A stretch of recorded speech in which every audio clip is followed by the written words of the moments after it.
Little Miss Recap contains adult language and is intended for entertainment purposes only.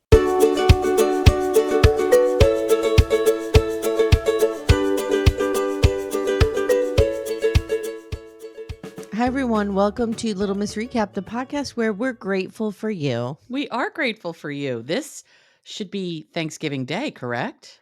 Oh, yes. Yes, happy Thanksgiving. Happy American Thanksgiving. U.S. best backdoor friends, best door friends. You're now our best door friends. Sure. Why not? Coffee has not all kicked in yet. It's all good.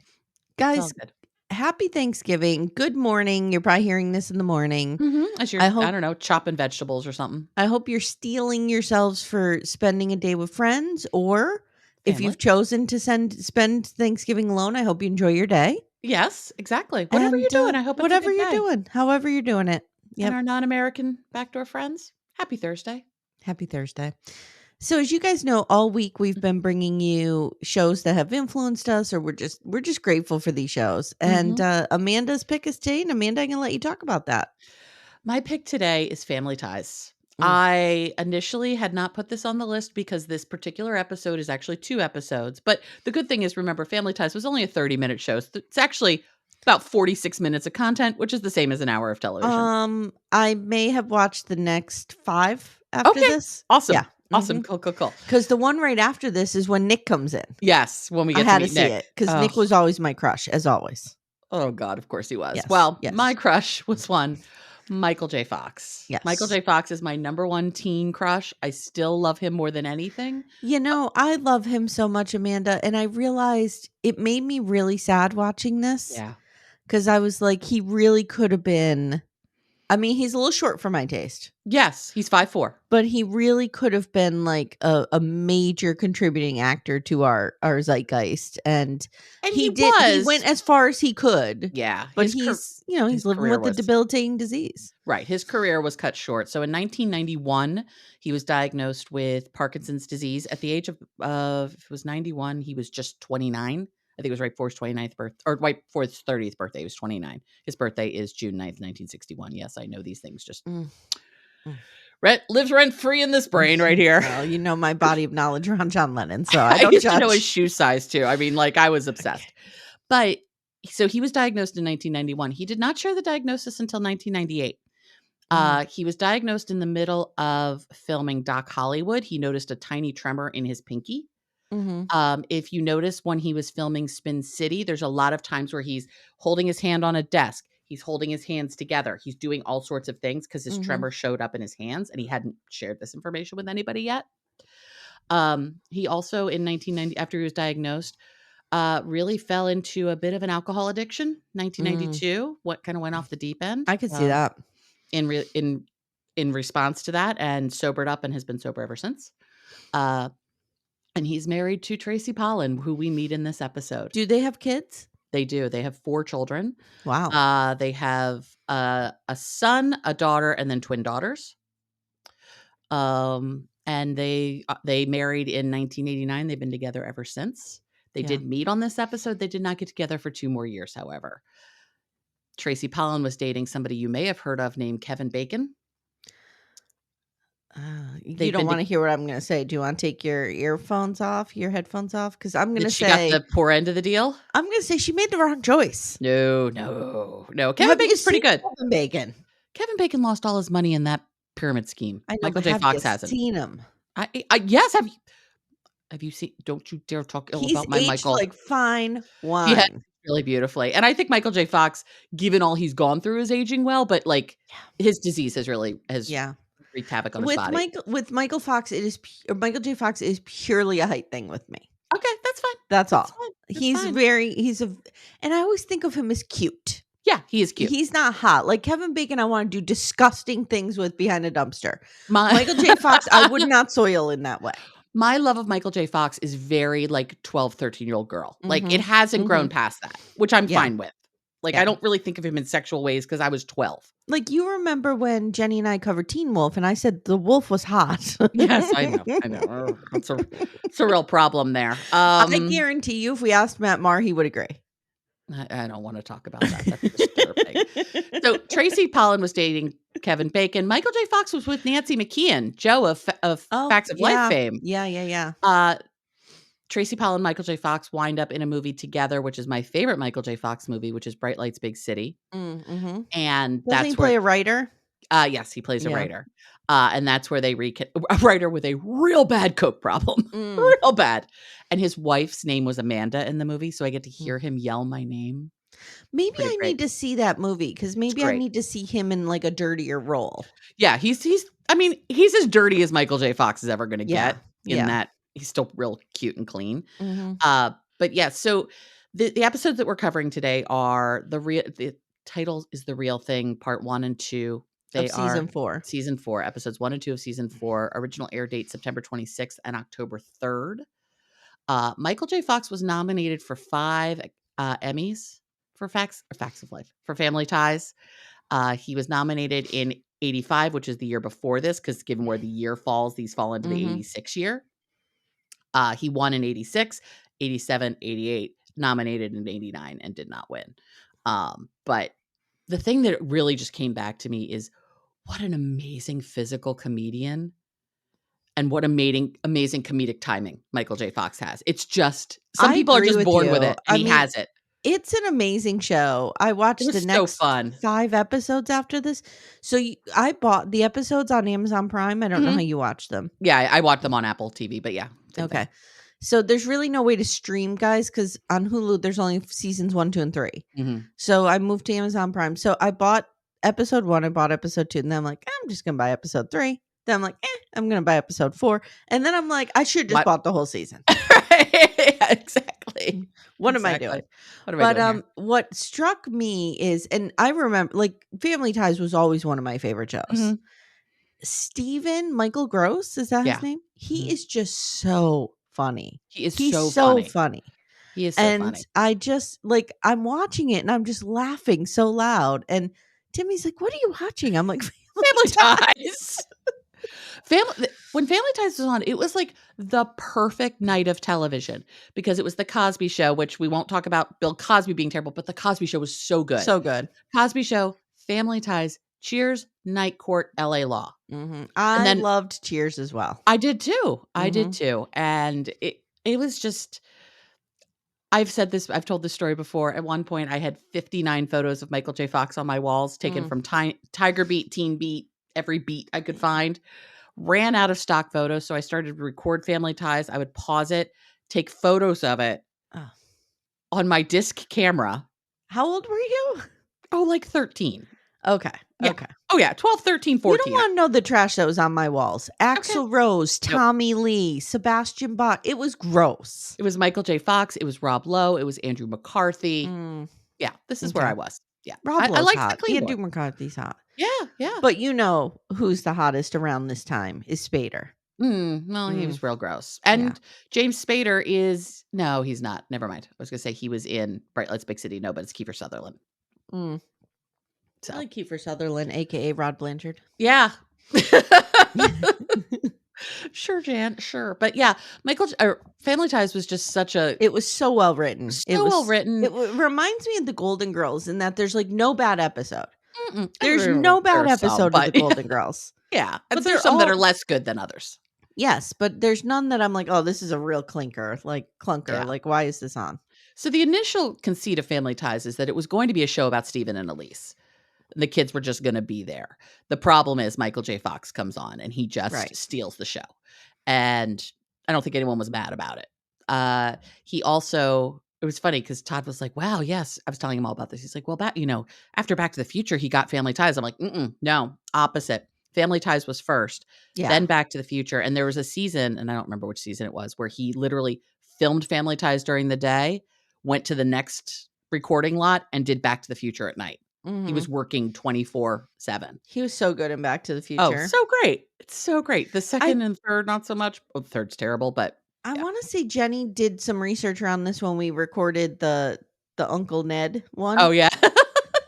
Wasn't it supposed to be about like hippies becoming yuppies?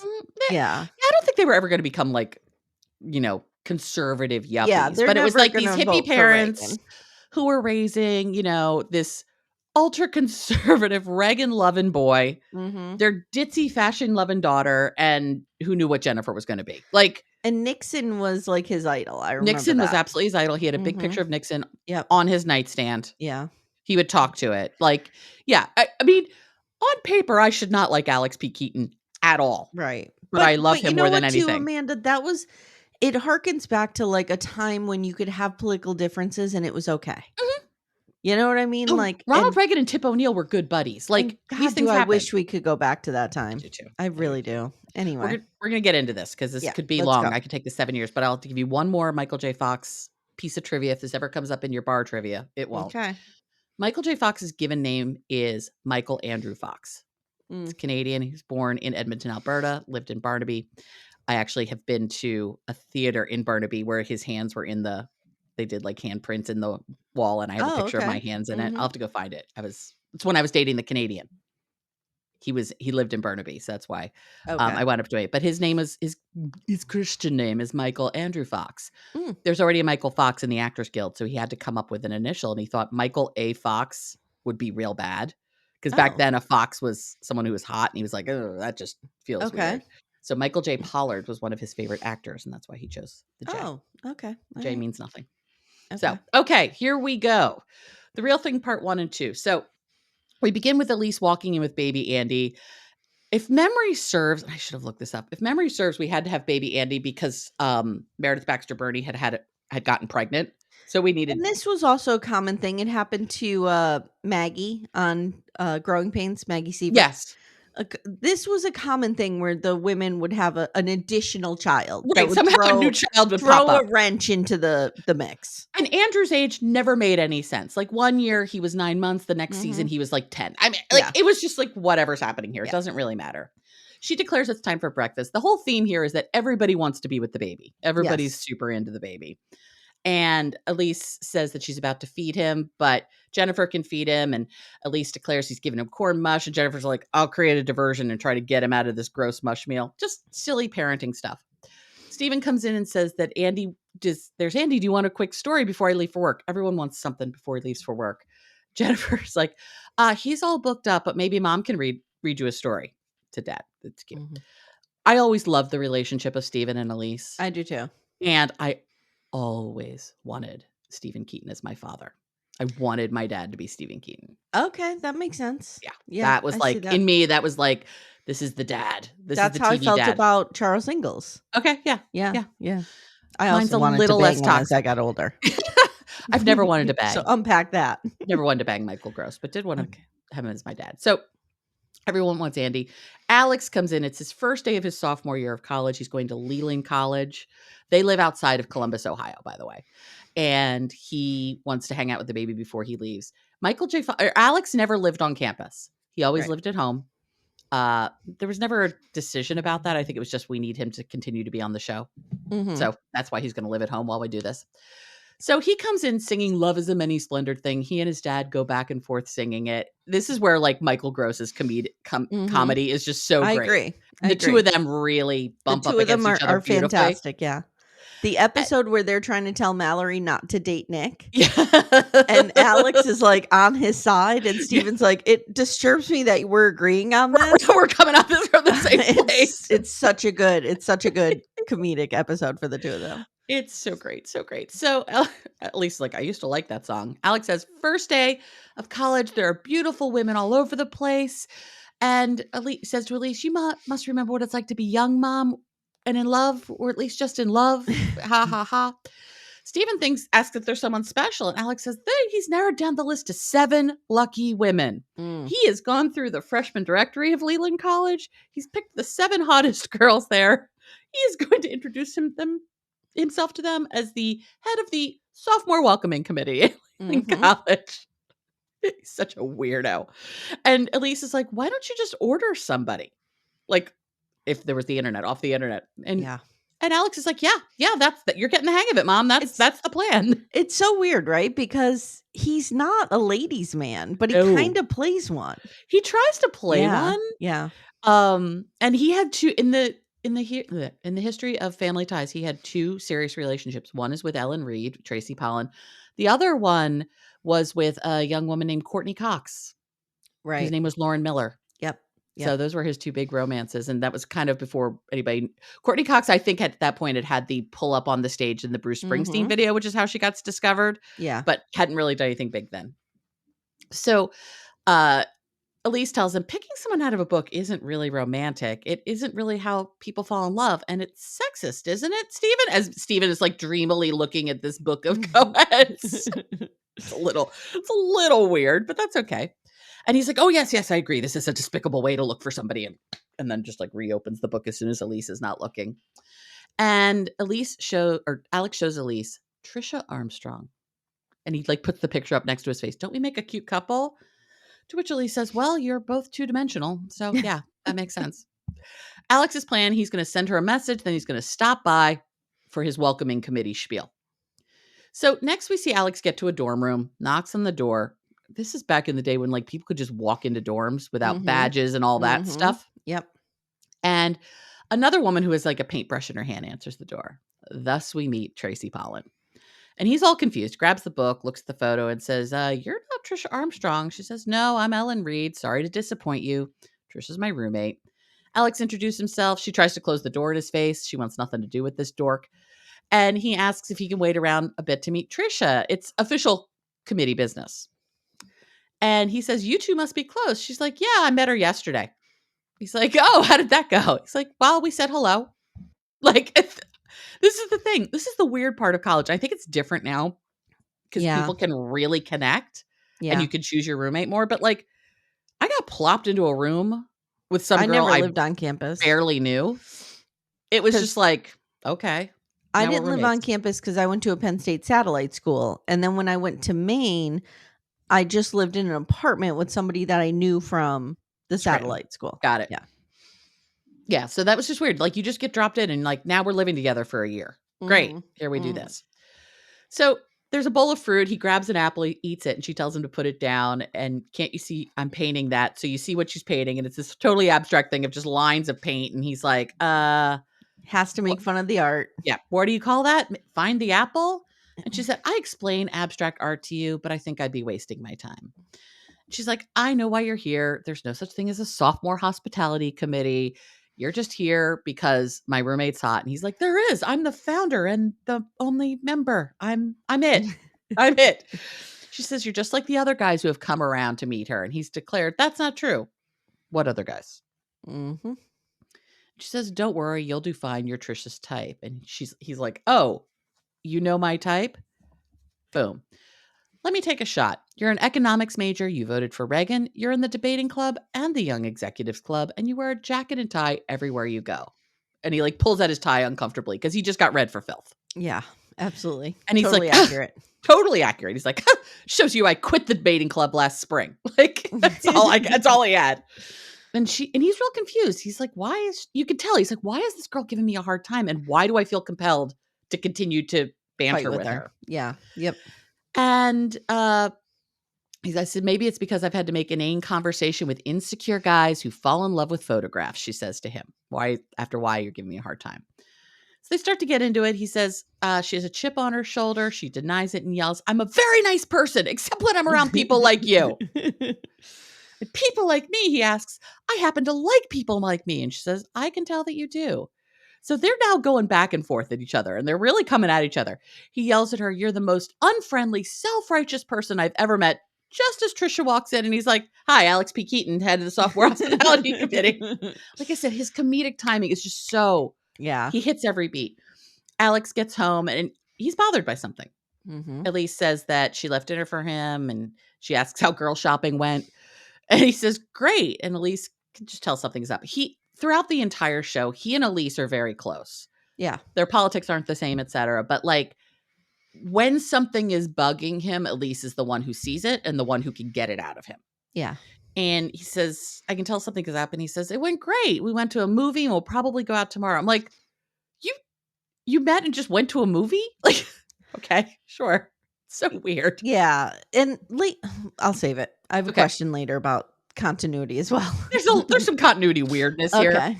And he says, "It's just, she has this roommate, Ellen Reed.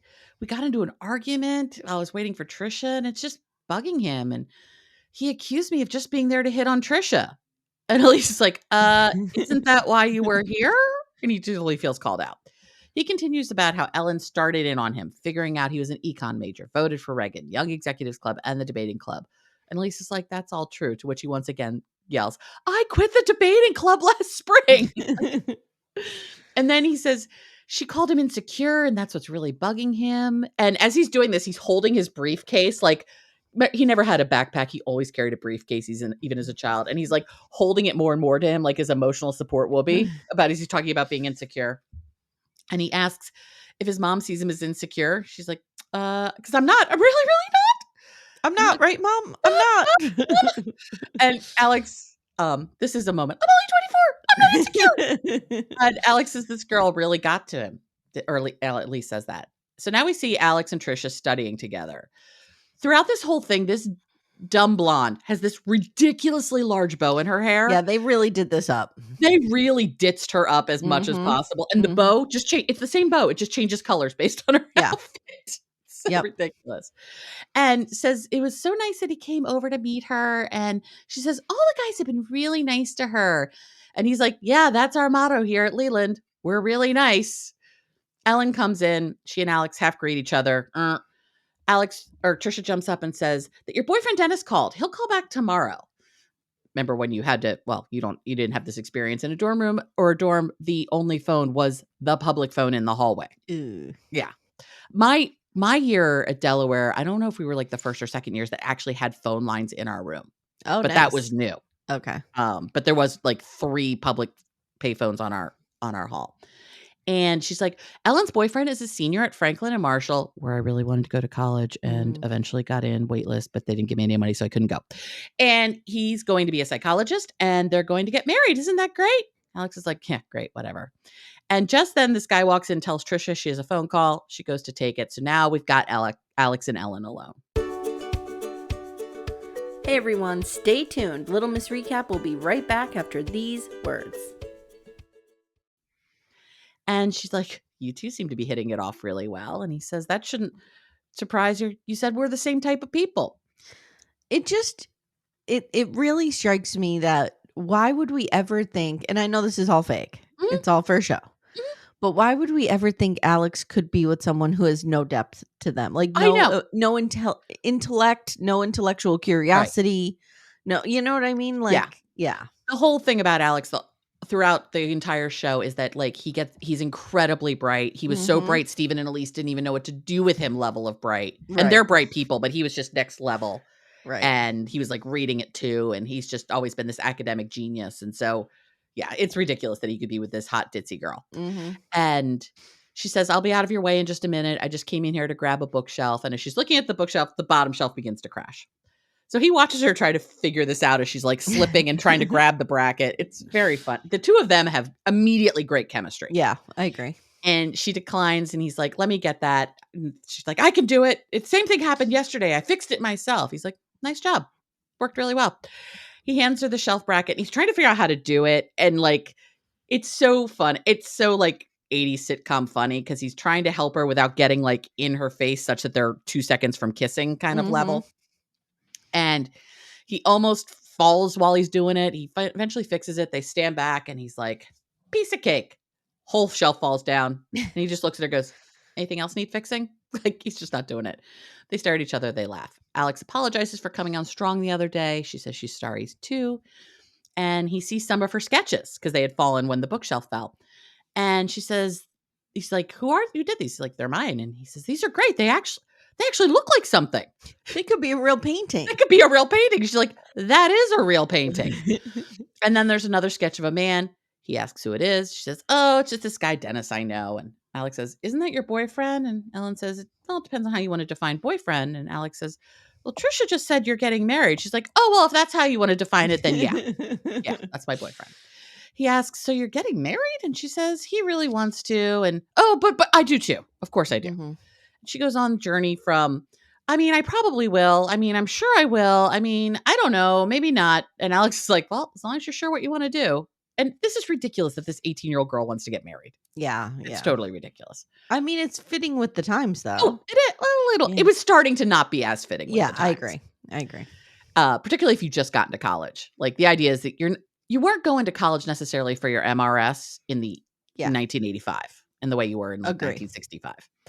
So back at the Keatons in their kitchen, Trish has these dresses and she's like, pretend you're a sorority. And which dress would you want me to wear to this dance? And he's like, I've never really been good at pretending to be a sorority. And Jennifer and Mallory come in.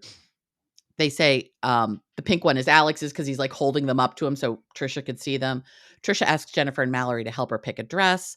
So it's clear she's been there a couple of times at this point. So this is one of those continuity errors. You're like, how do you know these people? This explains it because later when he's thinking about Ellen, that's all a fantasy. We'll get there. Okay. I didn't know if it was a fantasy or if it was a recollection of things we did not see. No. I think it's a fantasy of what he would have imagined would have happened. Okay. All right. That makes sense. Trish asks Mallory to help him. And Steven says, after they leave, that he has to give Alex credit. You took all of the surprise and romance out of love and reduced it to what it should be, an exact science. Another thing I love about this show is they talk about Steven and Elise's love story a lot. Mm-hmm. Yeah. Like, I thought they were going to do it here and they didn't, but like they just, they treat them like they're three-dimensional people. Yes. They're a couple. Yes. You know, they had a whole life before they had children. Yes. They still have a life even outside of their children. They have a very happy marriage. Yeah. It's a good mother-parent couple. Yeah, which is different than a lot of the other sitcoms at this time. Yeah, I feel like the Cosby Show actually made them two-dimensional as a couple as well. Yes.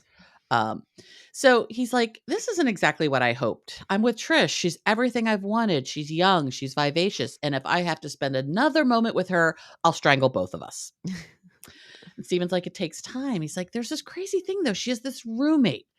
She's an art major. I have nothing in common with her, and I can't stop thinking about it. Not an art major. Not an art major. She even has a boyfriend. And Steven says, well, I hope you don't mind my interfering with your personal life when I say, good luck, Alex. Like, I don't even know what to tell you. Elise comes in, asks Alex to take care of the baby while she and Steven go for a run. And Alex is holding the baby. Alex and this baby always had a beautiful relationship. It's his only brother. His only brother. And then the kid who winds up playing him is an actor named Brian Bonsall, who was totally adorable. And they had really good chemistry. Yeah. And he asked the baby what he'd like to do and jokes about the baby suggesting that he open a couple of beers. And Ellen comes in just standing in the door and talks to the baby. And the baby's like, I'm only 9 months old. Make mine a light. Like, it's cute. And she calls him out for corrupting a minor. And he's like, oh, you're here. You could tell he's like, no. And she's like, yeah, I'm here to pick up Tricia. Alex introduces the baby. Jennifer comes in and says, Tricia needs a guy's opinion on the dress and says, Andrew's probably our safest bet so that we can just get Alex and Ellen alone again. They stare at each other and he goes across the room and says, he got her something. And she's like, you got me something? He says, I was at an art show and I got you a painting and they were having a sale on Picasso's. So I picked one up. I knew you liked him, so I got you one. Yeah, I heard you liked him, so I got you one. It is the ugliest picture of like a kid on a mule that they almost look like they're made of balloon animals. Like, it's terrible. Bad. And she's like, this isn't a Picasso. And he's like, no, it is. And looks at the signature and it's actually Vince Picardo. She thanks him, says it was very sweet. And just the chemistry is so intense between them. She keeps trying to thank him and they banter. And she says, it's very sweet. Now shut up, and kisses his cheek and just holds a titch too long. She says she'll see him at the dance. He's surprised she's going. She's like, oh, I'm working there to make extra money. Come by and say hi. Tricia comes in. Says she didn't know Ellen was there. She's like, oh, just got here. No, well, we just got here. Here. Nothing to see here. Tricia's about to leave. Kisses Alex as Ellen watches on. So now they're at this dance. Okay, I have a question about the dance. Yes. Who goes to a dance in college? I'm like, no college party looks like this at all. Jesus. I mean, there are sorority events where you have like mixers and stuff, but that's not what this should like be. A dance. This was like a dance, and it's ridiculous. Completely ridiculous. Okay, I'm glad because I wasn't exactly the most involved student in college, so I wasn't sure if this was a thing and I just missed it. No, this is not what this looked like at all. Okay. So we come in at the dance, and Alex and Trish are slow dancing, and his face is on her shoulder because, again, he's super short, and he's just blowing out of her hair, which is in his face because you can tell it's annoying him. And now she has yet another stupid bow in her hair that matches this outfit. Always the same stupid bow. And Trisha's like, isn't this party great? Everyone looks so nice. And we see Ellen behind the drink table. Again, the drink table wouldn't be punch. It would be a keg in a corner. Yeah, this is so weird. This is so weird. It's so weird. It's so PG. It's so good, clean fun. This is all good, clean fun that we're having. Yep. And some rando guy comes up and asks if they want to go upstairs to the lounge and watch the tape of last week's pep rally. Oh. What the fuck? It's just not a thing. I know. It's not a thing. It's not a thing. It feels like high school. It does. Yeah. It does. It really does. And it feels like high school at like a boarding school more than it feels like college. Yeah. And Trisha's pumped and she asks Alex if he wants to go. And he's like, no, go ahead. I'm just going to stay here and enjoy the decorations. Mm-hmm. Because he doesn't want to go upstairs. He doesn't like any of these jockey, dorky dudes. That's not who he is. And he's going to stay there and relax and enjoy the decorations. So I'm going to continue with this while we have a little background music that we're playing. Is it the Billy Vera? Oops. Maybe. So Alex walks over to stand next to Ellen, trying to look casual, make conversation. Ellen says, excuse me, and starts pouring punch. He asks if something's wrong. She says no.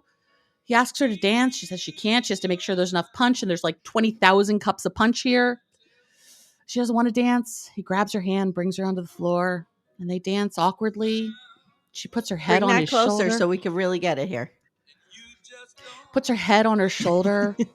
Alex's face is just where his was with Trish, but the hair doesn't bother him at all. Yep. He says her name and she pulls back and he says, what? And they go back and forth. Nothing. They keep going back and forth. They go back to dancing. He says her name again. She pulls back. He says, nothing again. This time it's really nothing. Their faces are close and they kiss. And she pulls away and says, please let me go. And he says, I slipped. Just as Ellen runs away, Trish comes down and asks what he was doing. He says, I was dancing. I was dancing with Ellen. Trish says, did I tell you that she... And he says, tell me what? Trish wonders if she's even supposed to tell. And he makes her promise he won't tell. And he's desperate to get this information. And Ellen has decided to get married. She called her boyfriend before the dance and said, yes, isn't that great? Alex is crestfallen. Trish grabs some punch, goes back upstairs to this stupid pep rally thing. And Alex's heart is shattered. Yeah. End of episode 1. So is this what put that song on the map? Because that song was a thing. That song was a thing. It was super popular. Yeah. So the story of it is that, and I appreciate that you talked over it because now it won't be flagged for copyright. So okay, good. That's great. Mm-hmm. Yeah. Somebody who'd worked on the show saw Billy Vera and the Beaters at a bar. Okay. And they were looking for like a really sad love song. And they were like, this is perfect. And basically, this is the ultimate one-hit wonder. I actually owned the Billy Vera album because, of course, I did. But there was nothing else there. No, so this was a great song. Such a beautiful song. Mm-hmm. So we begin last time on Family Ties. And now Elise is putting baby food into a bowl. Skippy comes in. I'd forgotten about Skippy. I forgot about Skippy, too. Skippy's ridiculous. Yep. Skippy is their neighbor who you never see Skippy's family. Skippy is always in love with Mallory, just following her around like a little lost puppy. And he is himself just a little lost puppy. And again, it's the formulaic, like, I know I keep going to Growing Pains, but they had Boner. Yep. It's the kooky neighbor kid that just keeps showing up. Usually in love with the daughter. Yep. Exactly. So many of these things are just such 80s sitcom tropes. Yep. And he says he's hungry. It's 11. So why not join the Keatons for a family brunch? And Elise is like, sorry, no brunch. Everyone's busy. And asks why he doesn't eat with his family. And he says, my mom only serves a continental breakfast on Sundays. Jennifer and Mallory come in. Skippy asks where they're off to as Jennifer's in her baseball uniform. And she says, we're going fishing. Like, also the thing, if you guys have never watched Family Ties, everyone thinks Skippy is stupid because Skippy's kind of stupid. Yeah. He's not the brightest bulb. Alex walks in. Elise said, walks in from outside, and he is in a t-shirt and jeans, which is remarkable. Unlike Alex. Very unlike Alex. He is truly always in a tie and jacket and always dressed to the nines. So we know he's disheveled. He's not doing okay. Mm-mm. And Alex, or at least thought he was sleeping. And he says, I was out walking, thinking about this great irony, this tragic comedy we call life. And Mallory's like, how was the dance? And Alex says, last night, the entire fabric of my existence unraveled before my eyes. And without missing a beat, she's like, well, how was the decorations? He goes, they were nice. Like, whatever. Jennifer says to Alex, she forgot to tell him someone called for him about an hour ago. And he's like, who? And he says, Tricia. And his voice cracks. He's like, my life is a travesty. And she could just tell he's undone. He doesn't know what he's doing. Jennifer and Mallory leave. Elise asks what's troubling Alex. He'd like to talk about it, but this is a guy type problem. So Skippy sits down and Alex says, where's Dad? Elise says he's on a business trip. He's like, where's Andrew? The baby. Now Alex and Tricia are going to go into class. So again, the timeline of this relationship makes no sense. I know. It doesn't matter. It makes no sense. And also, there's no world in which these three people would be in this class together. That also makes no sense. I agree. But we have to do it so we can be there together. She says she's nervous about the tests. He's like, how hard can it be? A 10,000 word essay on the political structure of the Ming Dynasty in the 14th century China. Common sense. Meanwhile, Ellen walks in too. So Trish says she's very excited about the economics department dinner that night. Like, what? Why is Trish going to that? Why is Trish going as his? Why is there a date? I know. It's so weird. Why does this become the most important night of Alex's life? Like, none of this makes sense. No. And she's like, did you pick up your tux yet? And he's like, yeah. He finds a reason to go talk to Ellen. And he's like, hi. They're real awkward. And she asks if he's ready for the test. He's like, I'm in good shape. Always been a fan of the Ming Dynasty. She excuses herself. He just follows her all around this room. He hasn't seen her around in a week. And she's like, yeah, I've been real busy. And he says, Trish said something about you deciding to get married. And she says, yeah, I decided. And he says, wasn't sure because last week at the dance, we danced and we kissed. And she says, yeah, I remember. And he says, I was just wondering when this whole wedding thing was happening. And she says, Sunday. And he's like, what? I know. This is so weird. And he's like, you mean on a Sunday? And she's like, no, this Sunday. He tells her that it's so soon that weddings take a lot of preparation. You have to order the matchbooks and the napkins and the ice sculpture. And she says, it's going to be small, just the two of us. I'm leaving tonight for Franklin and Marshall. And she says, by the way, folks, if you don't know, Franklin and Marshall is actually a real school. Leland College is not a real school. I always thought Leland was kind of built on like Kenyon or Oberlin, one of those small liberal arts schools in Ohio. And she says, I guess I'll see you when I get back. And Alex says, the train station's on his way home. Could I drop you off? She asked why he'd want to do that. And he says, it's no trouble. How else are you going to get there? And she says, with my car? And he says, well, you don't want to leave it there all weekend. It could catch cold. So she agrees that it would be all right for him to drop her off. The professor comes in, pulls up the essay question. They have 90 minutes. Alex stares at Ellen, and we flash back to the dance. And then this just weird montage. I felt like that stuff happened. I don't think it happened. Oh, this is okay. I think when I was a kid, I thought it happened, but now I don't think it happened. Well, the only reason I think it may have happened is because now we know there are clear time jumps. There are time jumps, but the reason I don't think it happened, and I'll tell you why once we get to it real quick. Let's go through all the things that they do. He's in love with her. So like there He's had totally to in love have with been her. more than just a few conversations and a kiss.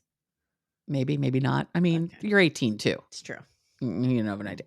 So we have this weird montage. We start with the helping with the shelf. So we know that happened. We saw that. Then he's teaching her how to throw a frisbee. Her sketching him in this real weird abstract way. Her showing him this leaf that he puts in his... Wasn't it a Picasso? Didn't he do a Picasso? It was Picasso-esque. Yeah. Gets this leaf that he puts in his wallet. And now we're back at the dance and they kiss with the cheesiest haze around their heads. Of course. To make it look like a heart. I'm like, oh God, the 80s were amazing with these stupid effects that they would do. I know. The reason I think it was all his imagination is because this time when they kiss, she just puts her head on his shoulder because that's not what happened. As soon as they kiss, she pulls away. Oh, okay. Yeah. So that's always why I thought this is actually a dream. Okay. But regardless, the bell rings. The point of this, Alex has written nothing in his composition book, and he just crumples it up. Might be the first test Alex ever fails. Failed, probably the first and only. So now he drops Ellen off at the train station. She's buying a round trip ticket. And Alex notes that the train is not getting into Lancaster until 3 a.m. Note, she says Lancaster properly. He says Lancaster. He's Canadian. It's not his fault. And he's like, are you being met? And she's like, why do you want to know? And he's like, well, I mean, I brought you here, so I should be apprised of the rest of your travel arrangements so that I just make sure everything's okay. She says Dennis is working on his senior thesis and she didn't want to disturb him. So she told him she's getting in tomorrow afternoon. Does that answer your question? He's like, pretty much. So he is trying anything he can do to keep her from going on this trip. They sit on this bench. She thanks him for bringing her there, but he can leave. And he says, oh, it's no hurry. I come here a lot. I'm kind of a regular here at the train station.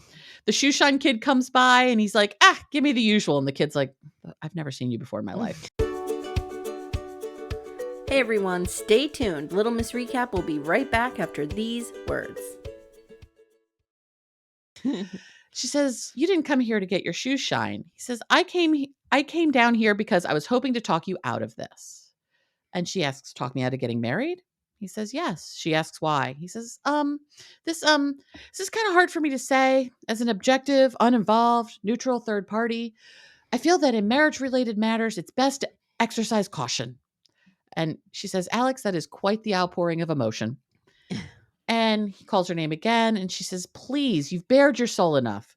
He says he's doing this for her own good. And she points out she may not want to be getting advice from someone who picked his girlfriend out of the freshman directory. He's like, we're back to day one then. I'm shallow. I'm insecure. Come on, Ellen, let's hear the whole speech again. Meanwhile, it's great because he has his foot on the shoe shine box and he's just pivoting around based on where she is in the train station. It's so good. And she tells him, forget it. He pulls his shoe off to hand it to the kid so he can chase her. And he's like, well, if I'm insecure, then I would, by the way, I did pull the entire transcript of this. I would like to know how you describe somebody who gets married when they're 18 just because they're away from home for the first time and they need something to cling to. I'm speaking hypothetically, of course. The announcement says the train to Philadelphia has arrived, all aboard. She says, you don't know what you're talking about. I'm not marrying Dennis because I need something to cling to. I'm marrying him, and trails off. And she goes, why do I have to justify myself to you? She goes on to say, we have a great relationship. And he's like, sure, Jan. You get engaged over the telephone. An hour later, you're kissing me on the dance floor. She comes back. First of all, you kissed me. Second of all, the worst mistake I ever made was humoring you instead of walking away. He feels at her. Humoring me. Let me tell you something. You're not the first one to humor this guy. And he leaves. He didn't even get his shoe back. I don't know what this poor shoe shine kid's going to do with his shoes. So in the Keaton living room, Jennifer reads over Alex's shoulder, asks who Ellen Reed is, because now he's not looking at Tricia in the book. He's looking at Ellen. Yeah. Tracy Pollan is so pretty, too. She really is. She's so pretty. And she asks who the picture is, and he says, nobody. And she's like, then why is her picture in the book? He's like, it's a book of people who don't exist, okay? She comes, and then he leaves. Someone else comes in, and he's like, I told you to leave me alone. It's Mallory now. And he says, I thought I told you to leave me alone. And she turns on the TV, and she's like, it wasn't me. He asks what she's doing. She says, I'm here to watch TV. And she's like, can you just go somewhere else and do that? He's like, this is the only TV we have. Like, he said, he's a little tense. I got girl problems. And the TV is so great. It's this dialogue of like, so melodramatic, soap opera thing. I don't understand, Helene. Last week we kissed and now you're leaving to marry someone else. And Alex screams and turns off the TV. I also absolutely love Alex and Mallory anytime they're interacting. Like one of the episodes I watched last night was the IQ test when she keeps testing higher than him. And he can't, he's like, his whole world is coming undone. Right. Yes. Because what the trope was always that Mallory's dumb. She just cares about fashion and beauty, but she's actually very smart. Yes. Just in a very creative and a very different kind of smart from Alex. I mean, you have to look at it like Steven and Elise aren't going to produce Alex and then not other smart kids. Right. All these kids are smart. All these kids are smart. Yeah. I never felt Jennifer really took off, though. She was always a real weirdo. But yeah, I agree. Nothing. And Tina Yothers, nothing ever happened with her career. We never really saw her again. And Justine Bateman, Jason Bateman, her brother did a little better than her in Hollywood. Yep. She's gone an interesting path in life. I'll just say that. She is. She's like really aging naturally and just being Well, embracing it and being like, that's the good part. I'm doing this. That's the good part. Yeah. The I other don't part, know. not so much. I don't know much else about her. Don't Google her. We'll just put it that way. Don't do that. So she says he's been moping all week. He should try to stop pitying himself and act like a human being. And he's like, she's right. Mallory's right. I'm wrong. Mallory's right. What is happening here? Elise comes in. Alex says that he's done feeling sorry for himself and this episode's over. And she's like, great. What episode? What are we talking about? He says, doesn't matter. This is one of the biggest nights of my life. I'll be hobnobbing with the faculty, the best girl on my arm. Like, for what, dude? What are you trying What to is Are this? you trying to get a teaching job? Like, maybe if he was trying to get a TA position, that would explain it. That would explain it. Or he was like applying to PhD programs and having a dinner with the faculty. Right. But like, yeah. you're a sophomore at some weird little college. What is happening here? I don't get it. And as he's giving this whole speech, he's trying to tie his tux tied. He's like, if I could just tie this damn tie. And Elise is like, Dad might have a clip on I can lend you. And so he's like, it isn't the tie. And she's like, do you want to talk? He's like, I guess so. I've got nowhere else to turn. He says, remember that girl I told you about a few weeks ago? Ellen Reed? Shows Elise the photo. And she's like, oh, yes, Tricia's roommate. The one that she's like, yeah, the one I don't like. He says, the one I didn't like. The one I still don't like. And she's like, what about her? I'm in love with her. And Elise is so pumped. She's like, this is wonderful. And he's like, no, not so much. She's on her train to Lancaster right now to marry another guy. Elise is like, well, that's tough to overlook. Yeah. He doesn't know. Love, this is his first time. And sure. I mean, I loved our dog. Like, Alex is so afraid to like. He's so closed off. So closed off and so afraid to access any emotions that the only person he could admit to his mother that he had ever loved before Ellen was the dog. Yeah. Not her, And he's not like dad, 19. not the sisters. Yeah, he's 19. Yeah. Yeah. So, and he's like, I don't know. This just feels different than the dog. And she's like, I hope so. And he's like, it isn't fair. What happened? What did I do to deserve this? It's like, I'm minding my own business. I find the love of my life with a girl I can never be with. Alex Keaton, I feel the same way about you. I found the love of my life with a man I could never be with. His name was Alex P. Keaton or Michael J. Fox. She touches his shoulder and smiles. And he's like, why are you smiling? My life is falling apart. And she's like, no, this is just lovely. I've never seen this side of you. This is one of the first times I've really seen your dad in you. Mm-hmm. And the great thing is he gets up and like looks and he knows what a huge compliment this is. Yeah. Looks in the mirror and starts like trying to mug like Michael Krause. It's very cute. Elise comes behind him, ties his tie. She says, does Ellen know how you feel? And he says, I don't think so. I wanted to tell her, but she laughed. And she's like, that's a shame. And he asks, do you think it would have made a difference? She's like, I don't know. And he's like, oh, I should have told her. So he's on his way to the incredibly important economics dinner that will, of course, change his life in the family Volvo. And of course, there's a perfect fork in the road, one that points to Leland College, the other one that points to I-70 in Pennsylvania. Our boy is going to go take the fork to I-70. Yeah. Now we have this incredibly bizarre montage of him driving through the night and the train going on, and there is no universe he beats this train. No universe. And also, like, I kept thinking, this kid is like 19.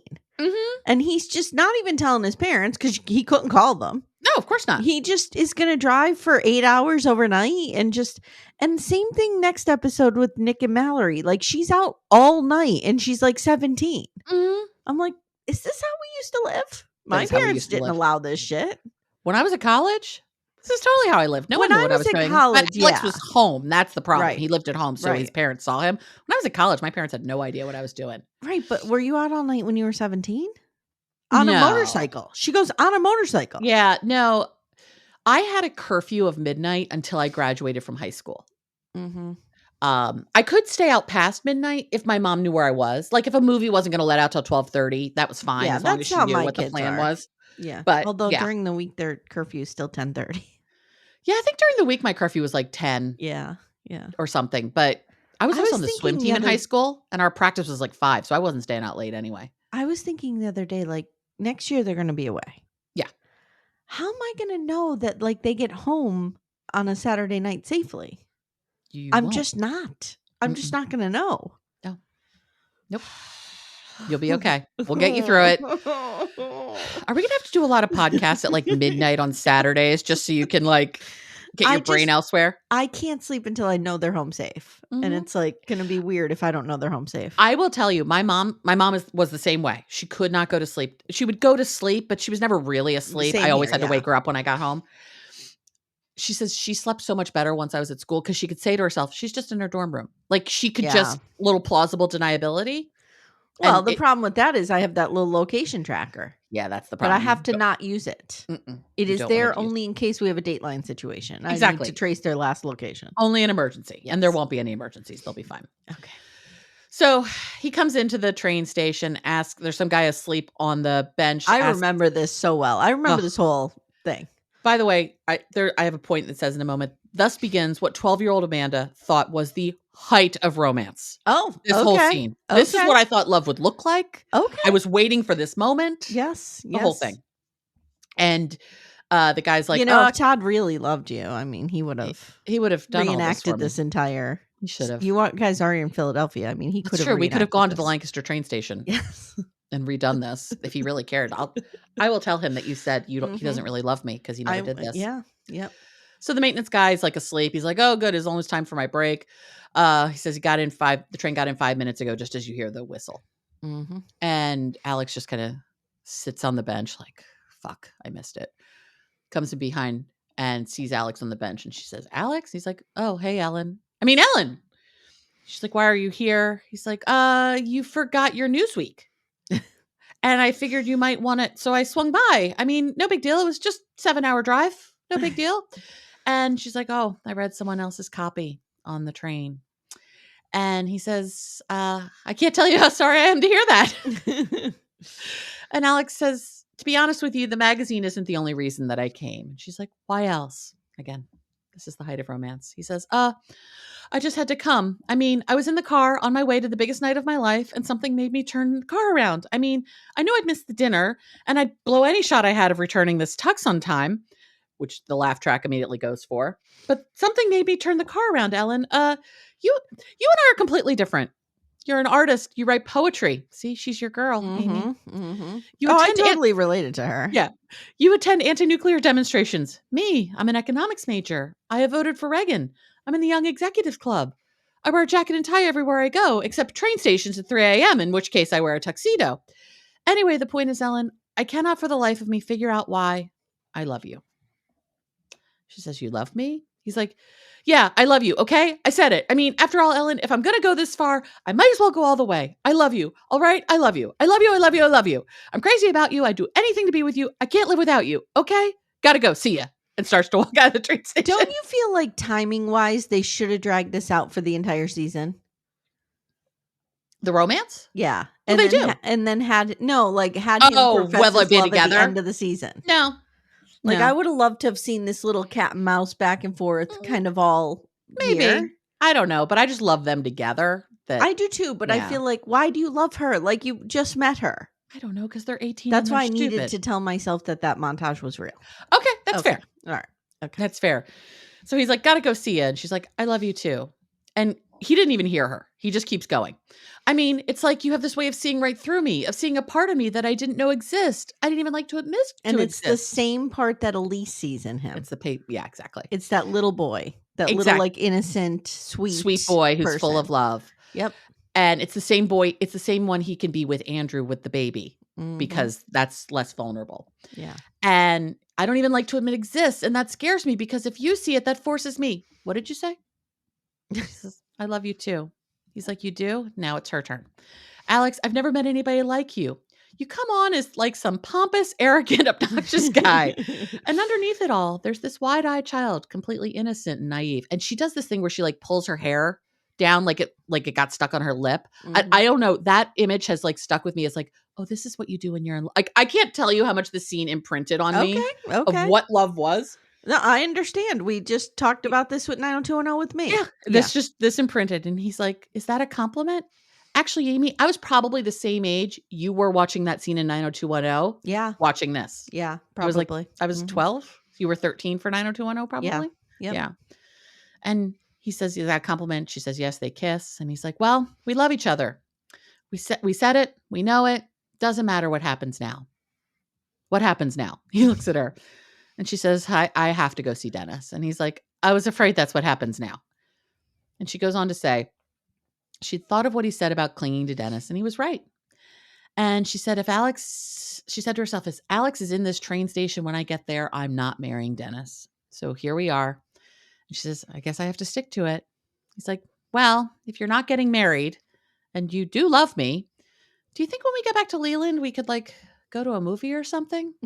And they hold hands and kiss. And thus begins the love story of Alex and Ellen. Do they get married on the show? No. Oh, okay. No, they All break up. And if memory serves, they wind up breaking up because she like goes to graduate school or something. She leaves. And then he winds up dating Lauren Miller, who is Courtney Cox. Did they ever did her career ever take off in any way after this? Not hugely. Certainly not in the way that his did. Yeah. So she was in Bright Lights Big City, which is how they reconnected. Oh, that's interesting. So they reconnected on that film. Yeah, because 2 years later, because at that point, she was dating someone, he was dating someone. Right. They both knew there was chemistry, but they get to Bright Lights Big City. She was dating hot Kevin Bacon. They get to Bright Lights Big City, and she, they were like both single then, so they could be together. So also, fun fact, oh wait, no.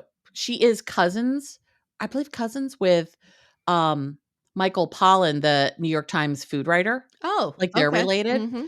So honestly, if you go to the photos of her IMDb page, most of them are her with Michael J. Fox. But so she was in, I forgot, she was in Inventing Anna, the story about Anna Delvey. Oh, okay. Which was good. She shows up in a lot of stuff. She was on one episode of the Michael J. Fox show, which was a good try. She was in Natalie Holloway. Yep. She was, of course, on SVU, because who wasn't on SVU? She was in a couple episodes of Spin City. She was, the Kennedys of Massachusetts. Whoa. She played Kathleen Kennedy. Whoa. A Special Friendship. That had to have been some sort of after school special or some shit like that. She aged really she's beautiful. Yeah. She's really beautiful. I followed her on Instagram for years. She's a good 5 inches taller than him, right? I don't know if she's 5 inches taller than him, but she's definitely taller than him. Let's see how tall she is. Tracy Pollan height. She's 5'6" and he's 5'4". So she's 2 inches taller. Okay. The problem is a lot of photos you see her and she's wearing heels. Yeah. Exactly. But yeah, she is taller. Michael J. Fox, 5'4". Justine Bateman and Tina Yoder's 5'6". But yeah, she is Tracy Jo Pollan Fox. Wow. And they married in 1988. 4 kids, Sam, Esme, Skylar, and Aquina. And her sibling is Michael Pollan. Sorry. Oh, okay. So yeah. So she was in, they did a movie called Still about Michael J. Fox. She's in that a lot. That's a beautiful movie. I don't know if I could watch it. I mean, the whole thing hard. I just want to cry. It's hard. Every time I see him, it breaks my heart. Every time I see him, my mom will see him on the Today Show, and then I'll get a Martha text that says, Michael J. Fox was on the Today Show. It was great to see him. You might not want to watch him because it was really hard. Yeah. Because she knows. He's just such an integral part of my childhood because I loved Family Ties so much. And I loved Teen Wolf so much and Back to the Future so much. Back to the Future is great. Yeah. Like I said, Bright Lights Big City is super great. I really loved Secret of My Success. That was a ton of fun. Yeah. Doc Hollywood is a ton of fun. He was in one really bad movie. I'm going to get the title of it because I can't even remember what it's called, which is ridiculous because I used to know all of these things by heart. Oh, I forgot. He was on a couple episodes of Rescue Me. He's shown up in a lot of stuff. He was on Boston Legal for a while. Rescue Me was such a good show. I never got into that. Oh, God, that was good. The movie that I am thinking of, Light of Day was really bad. That was with Joan Jett. Okay. That was real bad. But the one that I am Casualties of War with Sean Penn. Oh, yeah. Oh, it was Michael J. Fox's attempt. Sean Penn. It was his attempt at like becoming a dramatic actor. Stick to comedy, dude. You've got comedy chops out the yin yang. Yeah, he does. He's pretty funny. He was in The Frighteners too. The Hard Way was another movie he did. For Love or Money was another movie he did. Like he was in a ton of movies, but really none of the movies he was in hit the point of Back to the Future. Right. But I mean, he was the star. He was the star, the star to push a bunch of movies ahead. Doc Hollywood, which I always love Doc Hollywood. It's a very sweet movie. Yeah. Yeah. Yeah. But that's where he just realized he had Parkinson's. All right. Well, thank you for this journey. I love how you just had the script and you're just loving every second of this. This is Guys, I just needed to let her do this. Thank Like you. she Thank you, lets Bachelor friends, for letting me she have lets this. me do all my nonsense. I had to just let her. This is payback for every time you've made me listen to Grease, is really what it boils down to. I feel like it's a fair trade. You better shape up, 'cause I need a man. And my heart is set on you. I'm coming at you, girl. Don't That's even. a better song. That's a better song. Way better song. Mm-hmm. Yeah, All right, last guys. night I was like falling asleep. I was like, I need to play the song when I describe the whole scene. So, yes. So, your homework for tomorrow, guys, the affair. Okay, you've now I'm officially gonna do made your it. I'm decision. gonna Okay. do it. Yeah. Okay. I really am torn. Like, it's like Sophie's choice. What do I do? But I'm gonna okay. choose Noah was gonna say, Salloway. I was gonna say, what other contender would there be? I was thinking of the Red Wedding. Okay. Oh, that's really good too. Yes, and I That's was thinking really of there's a episode of Breaking Bad that's really good. There's an episode of The Sopranos that's really good. There's an like there's so Yeah. many.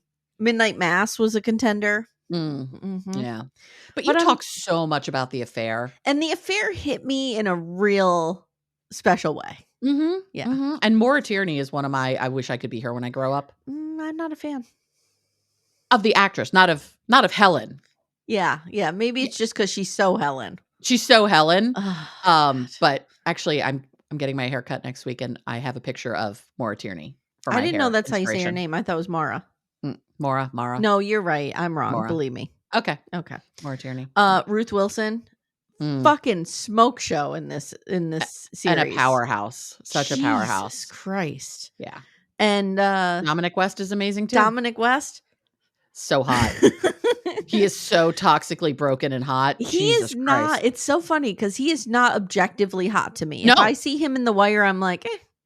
If I saw him walk down the street, I wouldn't look twice. But as Noah Salloway, Noah Salloway is so hot. And then that kind of helped me also see him as hot as Prince Charles, but it also didn't work because he's too hot to be Prince Charles. I agree.